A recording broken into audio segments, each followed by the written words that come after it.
So I don't know how your morning has started, but this is a feel-good, positive session. So if you want to feel upbeat for a great lunch, this is the right place to be. We hear oftentimes a lot of negative stories related to Latin America. And of course, some of them are exaggerated, some of them are taken out of context, but unfortunately, most of them are true. Those stories eclipse some of the most important and positive things that are happening on the region and does not allow entrepreneurs and VCs like you to understand how big the possibilities are. That's why we decided to invite today a combination of the bold, the young, and the restless that are really... Which one am I, Isaac? Young. Definitely not the young. You are in the path of becoming the bold. But we think that people like them are the ones that are changing the region and making things better for all of us. Latin America's growth in internet, in mobility, it's outpacing the United States. It's a region that has only 2 countries. It's very homogeneous and easy to communicate. Places like India, I don't have to tell you how many dialects are and the cultural nuances and differences that you find when you're going to do business there. The GDP of the region is extraordinary, is as big as the GDP of India and almost as big as the GDP of China. However, when you look at the level of investments in the past decade, is minimal compared to those places. And that is one of the reasons we do not understand why. And maybe it has to do because there's a serious ecosystem of companies in Silicon Valley, of PhDs and MIT from the engineering schools in India, permeating into the US economy and bringing those investments back to India. All of you guys know what Vinod Khosla and all of those guys have done for the industry. But when you see the opportunities in a place like Latin America, where in many countries you find monopolies, duopolies, and at the very best, 3 companies that have been owned by a family as legacy business with no competition, it's ripe for disruption. And the possibilities to do that are huge. Only between 2015 and the past couple of years, investment in venture capital has doubled. You have seen in the past 2 years, $2 billion of venture capital getting into Latin America. And in the past couple of months, we have seen mega rounds of more than $100 million going to startups like Rappi and like Nubank. We have today 7 unicorns in Latin America that are growing at an unbelievable state. Most of them have serious Silicon Valley money. They went through Y Combinator. They have Sequoia as partners. They have DST. They have the best of the best supporting those efforts. And that has allowed for the region to create a solid ecosystem. Money is coming in. People are more prepared. Liquidity events and exits are becoming a reality. Despegares in the stock market, Accel and Tiger partially were able to cash out. And to me, that only shows that there is a hope and a sign of optimism that we need to embrace. These people here were invited by us because of what they represent. And I think that is entrusting them, their generation, their scope, and their frame of mind to close the gap of inequality and to tackle what has been killing Latin America, which is lack of transparency, negligence, and corruption. Deborah Dana is a serial entrepreneur. She's been brave. She has created a group that has invested in companies in Latin America. She created a company called Kiwi Limon. You know that food-related companies are booming. I don't have to tell you about that, but from the Food Network to Tasty to Tastemade, and imagine that propelled by the success of Mexican cuisine. And most recently, she is focusing on women and social entrepreneur in a very exciting company called Canasta Rosa that she will tell you about. Enrique Acevedo is a fantastic journalist. I forgot to say that Deborah has an MBA from HBS. We chose highly qualified people just to take away the wrong perception that people in Latin America do not have the skills. Enrique is a phenomenal journalist. I had the privilege of working with him for many years. He has a master's in journalism from Columbia. He is the anchor of the late night at Univision, where you have 55 million Hispanics watching what Univision has to say. He is often in Fox News fighting with Tucker Carlson, and you can also read his op-eds and columns in the Washington Post, always brave and always connected, and a believer on the strength of democracy in Latin America. And Pepe Merino, I have had the big privilege to know for many years. He's a professor at ITAM. He has postgraduate studies from NYU. He's an expert in data, always having a huge concern in how transparency, accessibility, and data can serve citizens. And it's part of a new wave of the administration of the city of Mexico, where you have a mayor that studied physics and has a PhD in environmental sciences, and it's bringing people like Andres Lajuz, who comes from Princeton with a PhD and now is in charge of mobility and transportation. And when instead of politicians that have been doing things in the same way for all their lives, you have a new hopeful group of technocrats that are really wanting to change, that brings us a lot of hope. Mexico City is a huge city. His new role is in the 17th day today.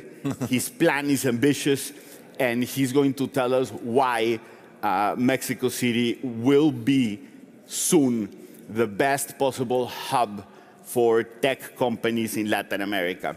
I know that time is constrained. We will start with Pepe, who has prepared a brief presentation. We'll go to Dana, we'll go to Enrique, and then if you have good connections and can convince the people that manage the time, we'll have some room for Q&A.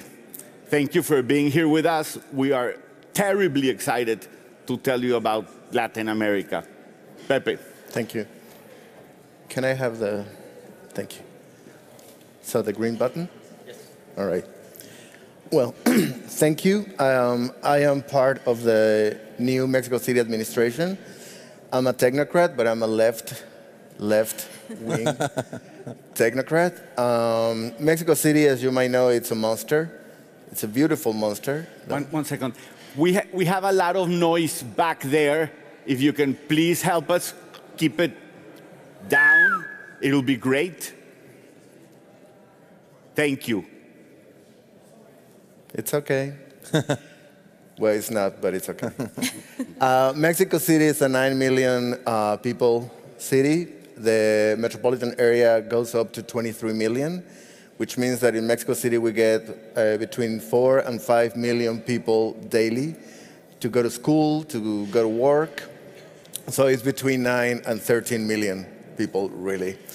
And in the new administration, Claudia Sheinbaum, which is the current mayor, created a digital agency for public innovation and asked me to create it and be in charge of it. I'm going to be very quick. What we have in the digital agency is all in one. Usually this agenda is very fragmented in cities in the world. We are in charge of everything from connectivity infrastructure, technological interoperability, open government, government re-engineering, citizens contact, software factory, data analysis. So the whole agenda is for the first time in a single place. This is very unlike in the world. This would make the digital agency not to be pretentious, but the most important in Latin America, for sure. And some of the major projects that we're going to be working in 2019 include digital identity for Mexico City citizens, single phone number for non-emergencies. Currently, there are 125. So we're going to collapse those into a single one. We're going to digitalize procedures to make life way easier for Mexico City people, a connectivity model, technological interoperability. We're going to be in charge of technological purchases. Nobody in the Mexico City government can buy a cable without us approving, so that we guarantee that there is no corruption, no overprice, and there is a guarantee of interoperability. Open everything, open data, open government, open contracts, a software factory, and 3 labs that are financed outside the government to guarantee their sustainability. 1 anti-corruption lab, which we have people from JPAL and Harvard. They're going to do experiments on RCTs. We're going to provide access, and they can make interventions and measure the effect, geointelligence, and violence and justice that is still a prevailing problem in the city. We have scholars from Yale and Stanford in these labs. We're going to present these labs in the following 2 weeks. We've been working for a while. I mean, so we have 400 phone operators, which is a big, it is a big number for a big city, and if we're going to collapse every single phone number, then that's required. 505 tech public servants and a $5 million budget. It's not a lot, but it's enough to do what we have to do next year. Legally, we've been in existence for 17 days, but we already deliver some stuff. We deliver the open data platform with never before published data. Now Mexico City people can look at crime at street level. We are the first ones in the whole country to do so. Usually the government's trained to be shady about crime data. Claudia Sheinbaum is not, and she was very belligerent, asking me, you need to publish this at street level, and we managed to do it. You mean the transparency that we saw with the Ayotzinapa disappeared? It's not the same type of... This, you can see at street level, homicides, rapings, every single crime in the city for the last 3 years, and we're going to update that monthly. We have also data. You don't have that issue here. Well, there's many problems that you don't have here, but which is public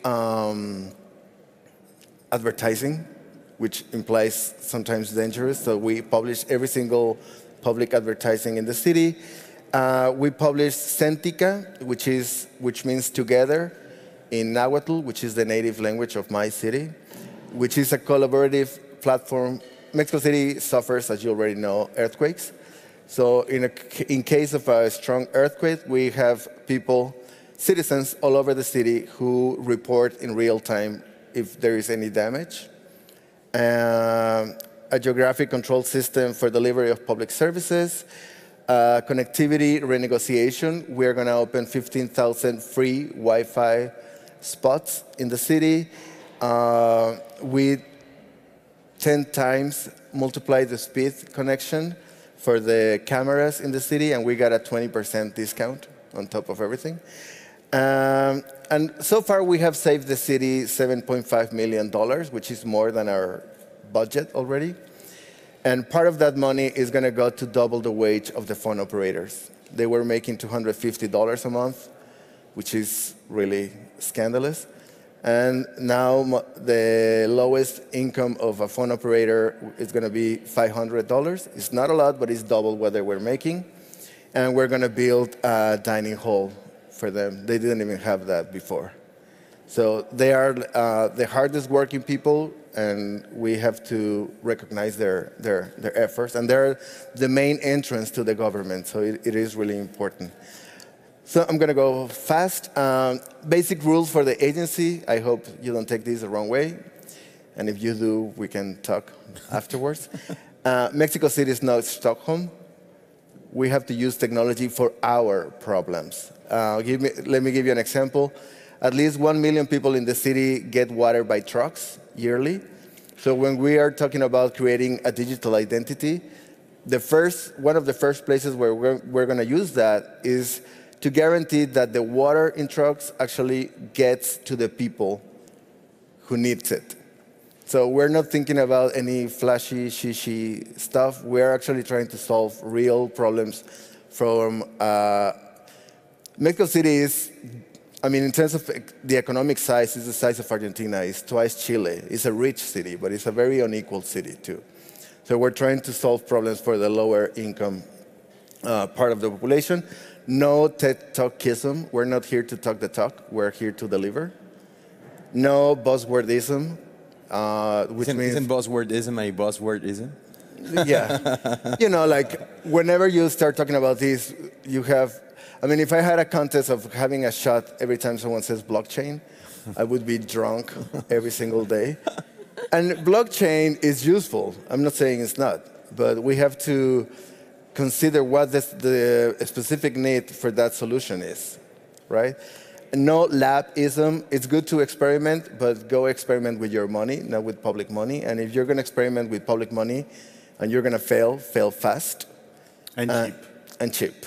And no smartism. We're not here to make the middle class people lives comfortable, right? Sorry.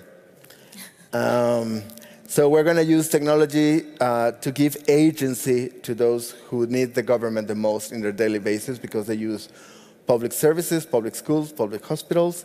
We want to connect, digitalize, simplify, open, monitor, and keep updating. So in that sense, it's very important to have UX in mind, UX for lower income households. Mobile, because that's how poor people in Mexico connect to the internet. And prioritize the poor. So, and very important, it's not our money, this is public money. And we always, whatever product we're going to invest money in, we have to ask ourselves, is this a better use of public money than building a house to someone who lost it in the earthquake? Is this going to give public welfare? So those are the basic rules that I have set for the agency. And I'm going to talk very quickly about a specific project that is probably one of the ones that excites me the most. It's called DevK, Develop Capital. At the age of 14 in Mexico City, 95% of young people actually attend school. That's 786,000 people. But as you can see in the graph, from 14 on, then there is a very fast rate of dropping school. So by the time they are 20, it's only 40% who are attending school, which means that more than half don't go to college. And you might ask, what happened to these people? What kind of jobs they end up getting to? And this is the city. As you can see, it's really three cities. The widest part, no pun intended, is the richest, and then there's middle class, and then, yeah, she got the joke. And then at the outskirts, there is the poor areas.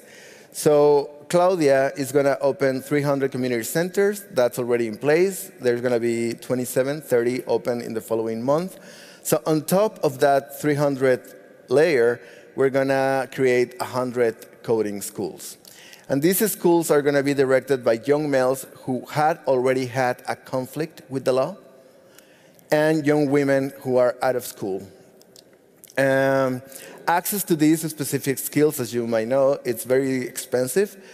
It's like a 12-week class can cost up to $5,000.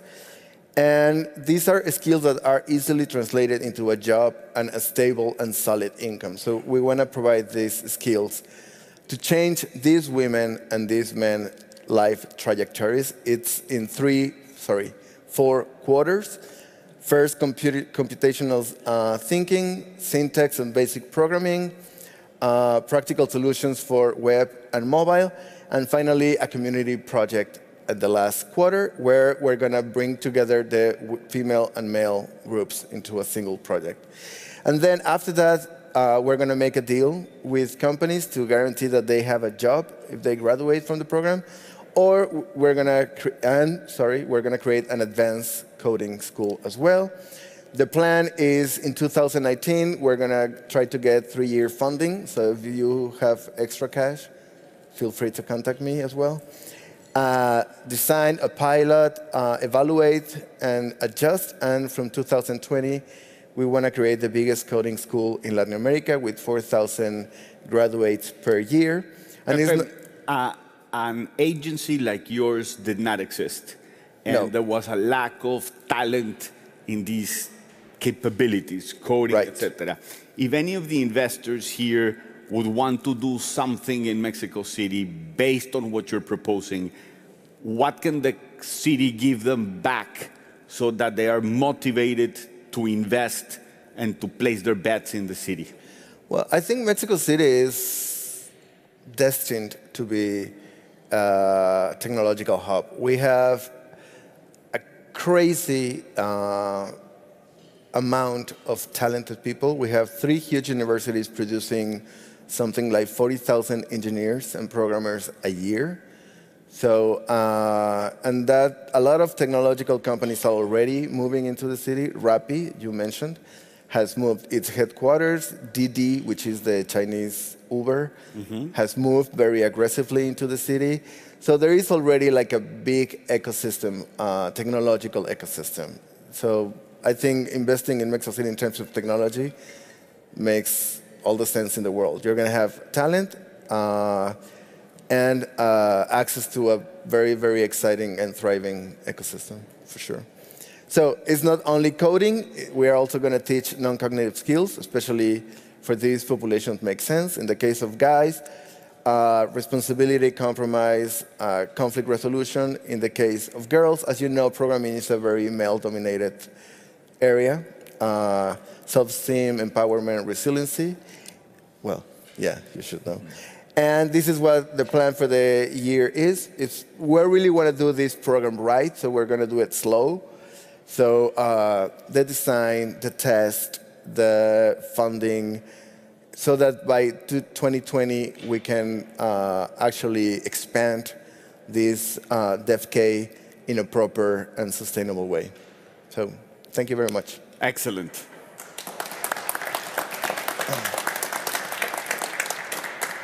It's good to have people like you in government. Thank you. Well, it's nice to have Claudia Sheinbaum in government. Yeah. Deborah, you are a serial entrepreneur. Why don't you tell us a little bit how now you're focusing on solutions that can help women entrepreneurs, but also have a positive financial impact? Yes, so I think several of the things that you were mentioning, I started a tech company in Mexico 10 years ago.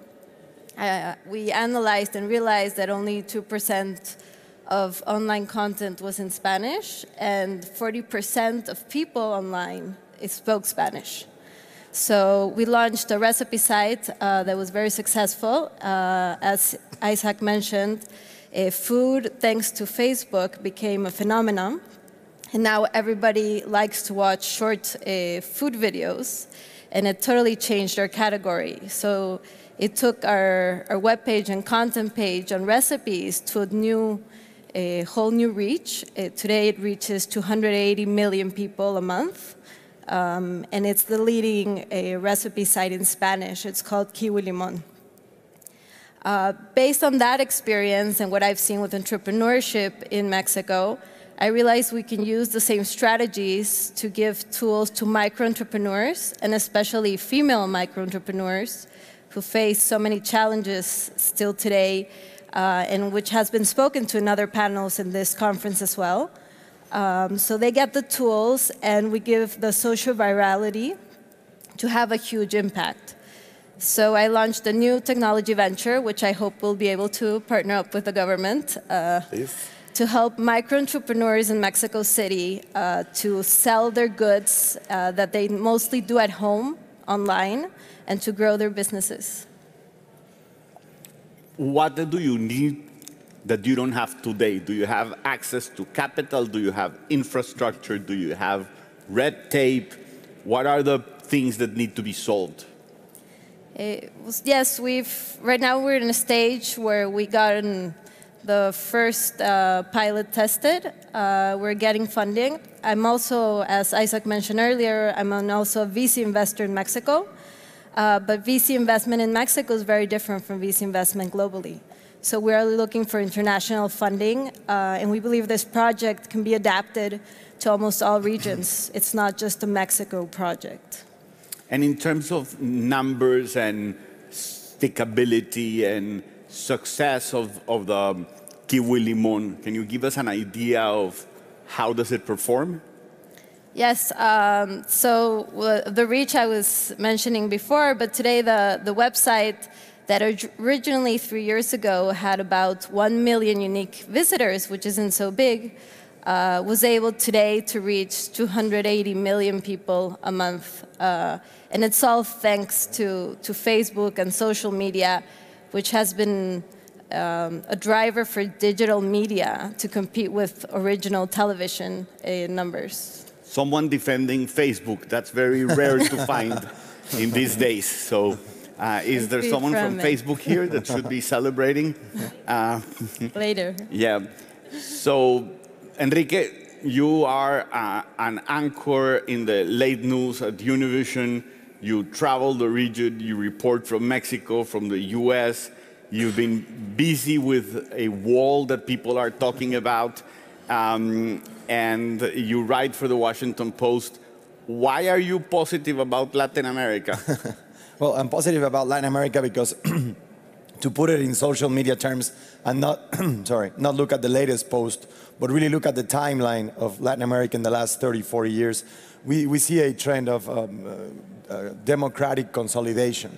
We used to have military juntas, autocratic regimes across the region not too long ago, and now it's mostly democracies. Of course, we have what's going on in Venezuela, in Nicaragua, and other parts of the continent, but mostly democracies. Last year, we had elections in Chile, in Uruguay, in Colombia, in Brazil, in Mexico. I don't want to say we had elections in Venezuela because you can't really call them that, but there was a process in Venezuela also. And I think that's very important to talk about that and what's driving that democracy and that consolidation. Here we have social entrepreneurs, people who are starting to change the way we go about government. And that's been possible, I think, in a large measure because of this regional trend of democratic consolidation. And three things that I want to highlight about that. The first one has to do with a rising middle class across the region and the demands of a rising middle class in terms of transparency, accountability, a more sophisticated consumer of information. Second of all, independent prosecutors, a strengthening, a strengthening of institutions, of judicial institutions across the region. We see the example of Guatemala, for example, and what it's been doing with the CICIG, a commission that the UN started in Guatemala and that has had tremendous success in the fight against corruption. in a country like Guatemala, more heads of states behind bars, and then the last component would be a press freedom. We have this conversation about press freedom in forums like DLD or at the web or across the world, and it's an abstract discussion, right? We talk about the need for a critical, independent press, but if you look at Latin America in the last 30 years, it has made an immense difference in how people have demanded accountability from their governments. Just in the last couple of years, you see what's been going on, for example, in Peru, the president, Pedro Pablo Kuczynski, resigning because of a scandal that was revealed by journalists there. What's been happening in Brazil in a large measure with Odebrecht was also drove by the press. In Mexico with Carmen Aristegui in the last administration, the job they did in uncovering corruption and conflicts of interest. And many times they're coming from small news outlets that are absolutely independent and are giving it all its best. Exactly, El Faro in Central America, and how that, it's not coincidence that these autocratic regimes or that have those aspirations in Latin America, not only there, across the world, the first thing they attack is exactly that, a critical independent press. Animal Político. Animal Político in Mexico, who's done an incredible job on covering corruption in states like Veracruz and in other places, the Estafa Maestra, a scandal in Mexico. So that's why I'm optimistic, to answer your question, Isaac, about Latin America, because I think we see this trend, and I think it's an irreversible trend. And when you look at the bigger picture, at the timeline, and not just the latest post, I think we should be positive about the future of Latin America, and people should have that certainty about their investments in Latin America because of those trends. So time is up. I don't know if you have any questions. We'll give it a couple of minutes for that. But I was very happy to come to Munich and very hopeful, because to me they represent this new phase of highly competent technical entrepreneurs in Latin America that are building what is going to be the next generation. So I thank you all for being here. The bold, the young, and the restless, keep on doing the great job that you're doing now. Thank you. Thank you very much.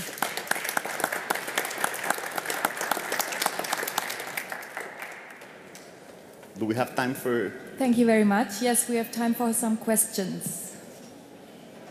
So, don't be shy. Yes, just tell us, please, your name and where do you come from, and ask whatever you want. Take no prisoners. Shoot.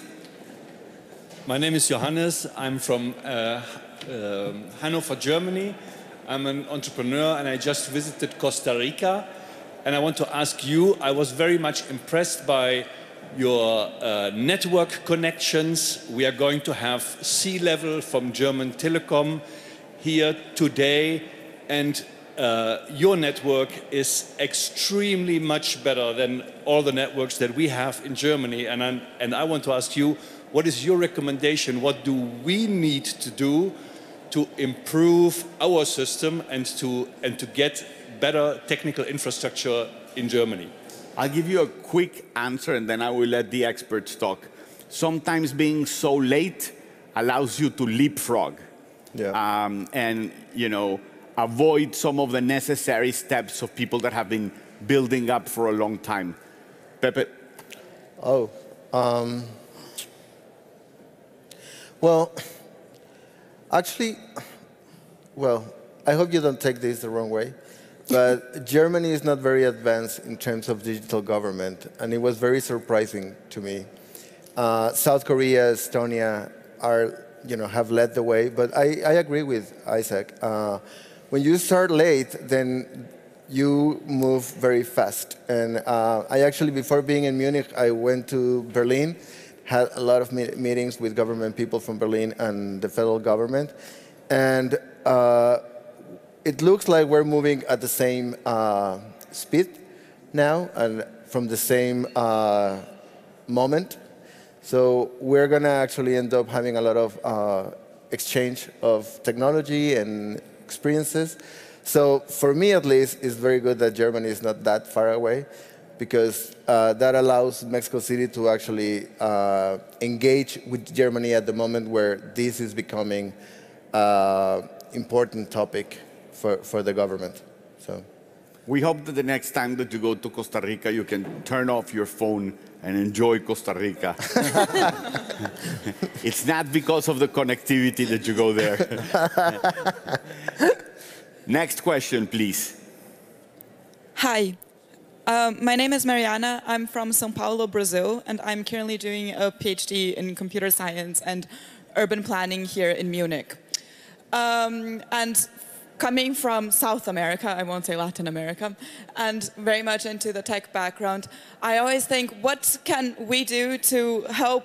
So, I mean, I'm passionate about transportation, okay? The thing I want to solve is traffic. I come from São Paulo. They understand the traffic. But working in Germany, I often have the impression that I could come up with all the traffic simulations and all the hyperloops and all the crazy ideas of how to help the situation with a technical approach, but often it's very hard to reach the government. So very much congratulations for all of your ideas. I agree with all of them. I think it's missing a platform to make that more public and show that to people that there actually are people doing something about it. Where can we help? This morning was 10 below zero here in Munich, and Pepe is hiring in Mexico City. São Paulo is also summer right now. Well, very quickly. Actually, we have a brilliant guy in charge of mobility in the city, and he also happens to be one of my best friends, but that's independent. That's why he's brilliant? Okay. No, that's independent. And the first issue that we have to tackle in Mexico City at least, and I'm sure Sao Paulo might not be that different, is one, connectivity, so that we can actually get access to all the data from the transportation units. And second, believe it or not, we don't have any idea about the number of privately owned transportation units, so we're going to solve that, and we're going to GPS the hell out of them. And once we have that, then we're going to have like a real-time monitoring system where we can optimize routes and interconnectivity among different types. But right now, I think 2019 is going to be all about connectivity and GPS, and then we take it from there. Yeah. Enrique, something to add? No, I would just add, thank the DLD team for giving Latin America space. It's hard to tell the story of Latin America. It's becoming harder in a world that, is focusing on I would say, what's going on with Western democracies and the rise of populism and ethno-nationalistic movements across the world. And I understand that's a conversation we're having. In its global dimension, but it's. Hats off to DLD for giving Latin America space. Yes. I guess most of us are eager to tell the story of Latin America and to have people understand the region better and not. You started, I guess, your presentation, Isaac, with that sentiment of go beyond the headlines, go beyond the stereotypes, and really get to know Latin America better, because it's going through a very important moment. A moment where it needs good ideas and people who are willing to invest in those good ideas in talent like the one we have on stage. Not me, but like the one on the stage. Even Yossi Vardi noticed the resurgence of Latin America and just held a conference in Oaxaca. So, we all follow where Yossi's going. He knows how to track where the good deals are, no doubt.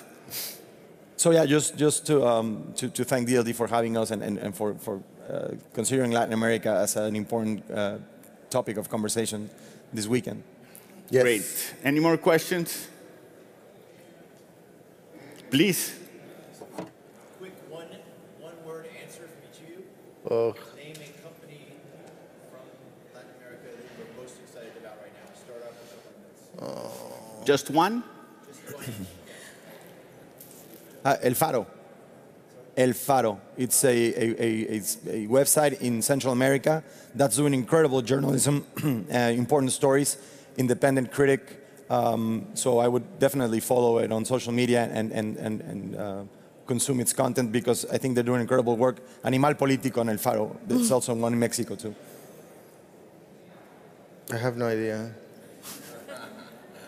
I'm very bad at these kind of questions, sorry. The website of Mexico City, maybe?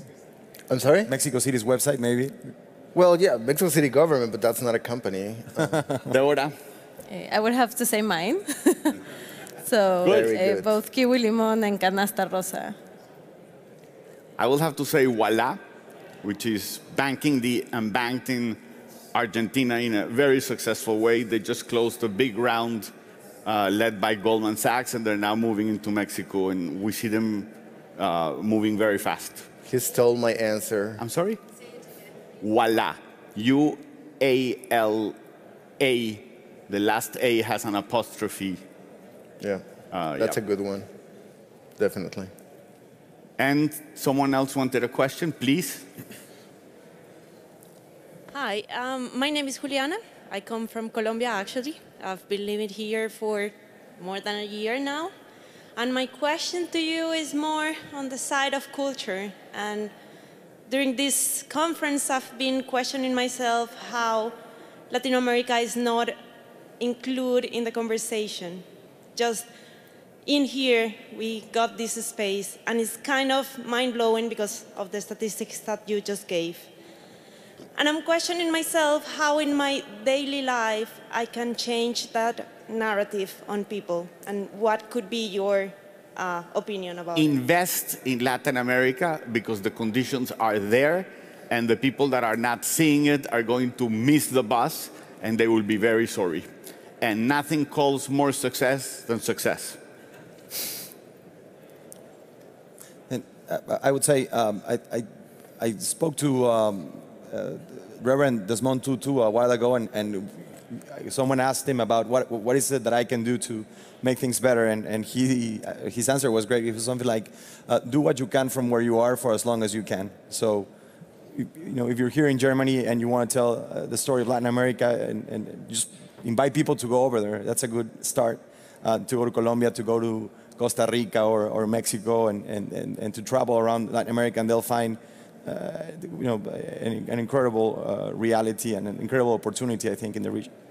And our emails and contact info are in your apps or whatever. We'll be happy to connect you, help you, whatever you need in Latin America. If you're looking at a company in your sector, I mean, we don't know them all, but we know 99% of them. And the ones that we don't know, we can find out, and we'll be happy to help you. We feel that we are non-appointed permanent ambassadors for the region.